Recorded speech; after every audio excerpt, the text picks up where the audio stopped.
كابتن حمادة بيقول أنا شايف المفروض المتدرب يسمع الكلام وينفذ المطلوب منه وينتظر النتيجة ويسمع كلام المدرب بتاعه، لكن مش يرمي ودنه لده ولده.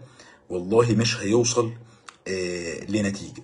بص، الجملة دي احنا برضو يعني انا دايما بقول كده للناس: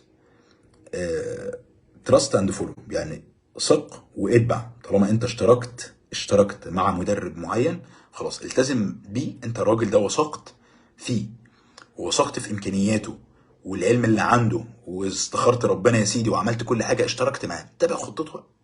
ما تقعدش بقى تجود من عندك والكلام ده كله. وما بقولش ان هو نبي مش ما بيغلطش، لا، ممكن يغلط، وارد جدا، كلنا بشر، ممكن تغلط، ممكن يغلطوا، او كلنا بشر عادي ممكن نغلط جدا، مفيش اي مشاكل.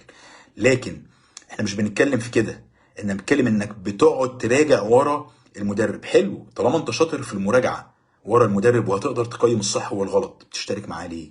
ما توفر فلوسك وتروح تصمم برنامج تدريبي وغذائي لنفسك.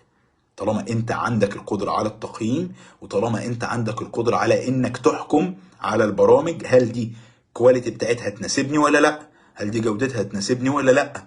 يبقى طالما انت عندك الامكانية دي، ما ينفعش تشترك مع مدرب. هتشترك معاه ازاي؟ او هتمشي على الخطوة بتاعته ازاي؟ فاهم قصدي؟ انت في عندنا حاجة بنسميها الاحساس. الاحساس زي انك تروح تكشف عند الدكتور، تقول الدكتور ده انا ارتحت له، حسيته فاهم. هو ده اللي احنا بنتكلم فيه.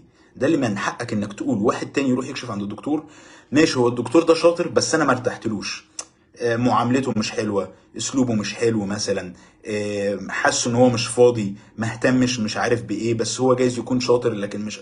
في ناس كده، فاهم قصدي؟ فبالتالي ده اللي في امكانياتك كراجل مريض او كراجل متدرب او غيره، انك تقدر تحكم على الكلام ده كله. لكن الدكتور هيجي يكتب لك دواء تقول له لا يا دكتور معلش، الدواء ده غلط، انت مديني 1 جرام اوجمنتين او مديني 1 جرام مضاد حيوي، المفروض يبقوا جرام ونص. طب طالما انت جامد زحليقه، ما توصف لنفسك الدواء جاي للدكتور ليه؟ ما هي نفس الفكره. طالما الموضوع سهل، تمام، هو اصلا ما هواش بنادول، يعني مش بنادول هتبلبعه وتسكن الدماغ اللي عندك، لا، انت رايح في حاجه سبيشاليزد، متخصصه جدا في تخصص معين انت عايز تشتغل فيه، صح؟ يعني حاجه صعبه عليك او استعصت عليك عايز تحلها، تمام. طيب طالما انت عايز تحلها، سيب الراجل بقى يحلها. انت خدت فرصتك سنتين ثلاثه تدريب، ادي للراجل فرصته شهرين ثلاثه تشوف شغله. فاهم قصدي؟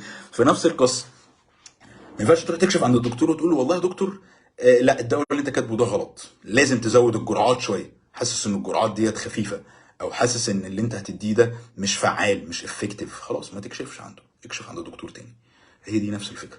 مش قصدي حاجه، بس انا بفهمك القصه عامله ازاي.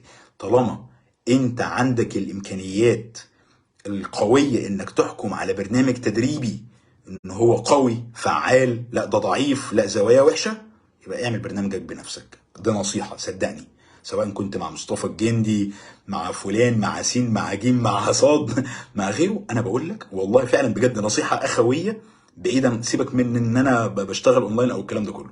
فعلا لو انت عندك القدره تحكم على برنامج تدريبي، ما تشتركش مع حد، وفر فلوسك. فاهم؟